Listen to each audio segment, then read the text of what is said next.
Hi, my name is Deborah Owen. I am the author of the #1 bestseller, Social Media Fascination, and the founder of YouCanRaiseGreatKids.com. I'm here to talk to you today about one of the books that had the most profound impact on me when I was a teenager. It's called The Hiding Place by Corrie ten Boom. In this story, she talked about how she and her family helped rescue Jews during World War II and hide them from the Nazis. Eventually, they did get caught, and they were sent to the Ravensbruck concentration camp and lived with unspeakable horrors while they were there. There was at one point, though, when she and her sister Betsy and a number of other women were being moved to a new barracks situation, and they had high hopes that it would be better than where they had been held before. But they walked in and found that it was just absolutely much worse. They had far less room. They had far more people to squeeze into the beds. The beds were stacked from floor to ceiling. There was no room to sit up or sit up when you were lying down, and there weren't enough blankets for everybody. And to make things worse, the beds were crawling with fleas. So Corrie just was beside herself, along with many of the other women there. But Betsy, who had a way of turning the worst things into something good, said, no, let's see what we can make out of this situation. What can we find that's good? She said, I even want to thank God for the fleas. And Corrie said, I am not thanking God for the fleas. I'm sorry, I'm just not going there. And Betsy said, no, we are going to thank God for the fleas.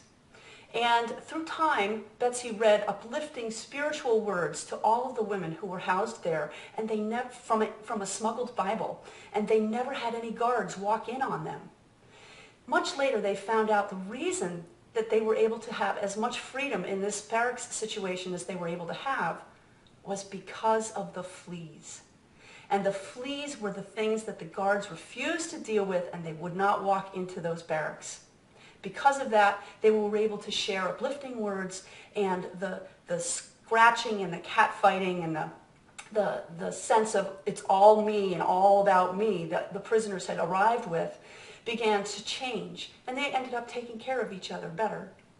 So the point of this story is to see what can you look at in your life and think about, how can I turn a negative into a positive? Is there a door that's being opened for me through this negative thing that I'm not aware of? Is there something that I can learn from this thing that is negative that can actually help me grow? Or is there some way I can use this negative thing in order to help somebody else?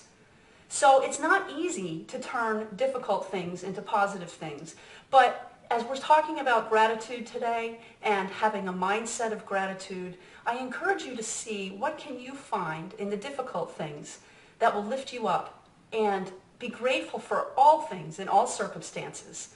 And I would encourage you, please, to share this post and see what your friends and family have to say. Ask them what they can find that's negative that they can kind of flip into some sort of a positive thing.